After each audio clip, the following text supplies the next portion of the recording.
Muraho neza.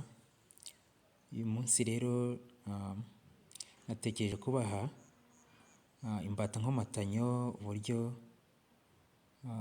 wayikora cyangwa kubereka urugero rw'imbata nkomatanyo.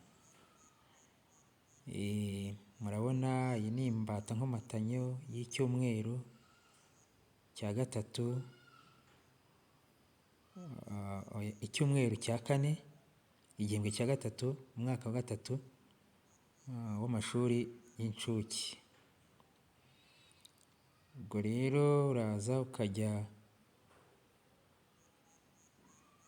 mu isaranganyamasomo ukareba igihembwe cya gatatu, umwaka wa gatatu w'amashuri y'incuke, ukareba icyumweru cya kane.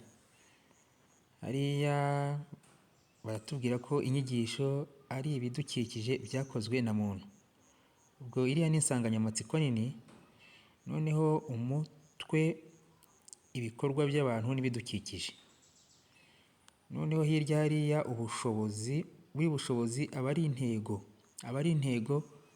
iriya ni intego yo mu isomo ry'ubumenyi bw'ibidukikije. Niho rero uza ukajya hariya ku bumenyi bw'ibidukikije ukahita wandikamo intego ijyanye n'ubumenyi bw'ibidukikije. Hanyuma urakomeza ushingiye ku insanganyamatsiko y'icyumweru ufite, ukagenda ureba no mu bindi byigwa, ukareba intego irimo, ugenda uyandika muri buri ruziga. Ariko kuruta ibindi, iyo ufite integanyanyigisho ishingiye ku bushobozi, ukabona insanganyamatsiko nini n'insanganyamatsiko ntoya, hepfo hari ahantu ubona handitse ngo ihuriro n'ibindi byigwa.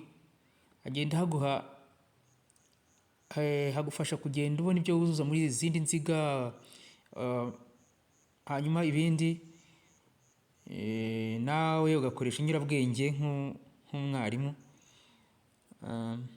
Ndabashimiye rero, wakora subscribe kuri uno murongo kugira ngo ujye ubona izindi nyigisho zagufasha mu kwigisha mu ishuri ry'incuke. Ndabashimiye, murakoze, mugire umunsi mwiza.